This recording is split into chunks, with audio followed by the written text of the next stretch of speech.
Niwaombe wanachama wote na uongozi wa chama cha walimu muendelee kuongeza ubunifu utakaowezesha kuja na mikakati mingine yenye lengo la kuwafikia wanachama na kuboresha utendaji kwenye sekta ya elimu.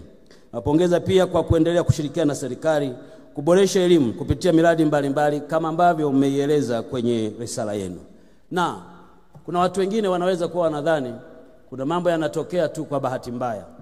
Yanatokea kwa sababu kuna chama cha wafanyakazi kinachozungumza kama sauti moja kwa niaba ya walimu. Huko tulikotoka, yako mambo yakitokea mtu anaweza kadhani yametokea tu. Hayatokei hivi hivi, yanatokea kwa sababu serikali na vyama vya wafanyakazi wanazungumza ili kuyatafutia suluhu. Ninyi wale mliokuwepo hapa miaka ya nyuma, mnakumbuka chama hiki kilikuwa na kilio cha muda mrefu cha kulilia posho za madaraka. Ninyi mtakumbuka mliwahi kuzungumza kwa sauti kubwa kwamba TSD ibadilishwe iwe TSC, badala ya kuwa idara kwenye tume ya utumishi wa walimu basi iwe tume huru inayojitegemea imsimamie mwalimu. Ninyi mtakumbuka mliwahi kuzungumza mnahitaji chombo cha kusimamia taaluma na maadili ya ualimu, Teachers Profession Board. Jambo hili lilizungumzwa kwa nguvu yote.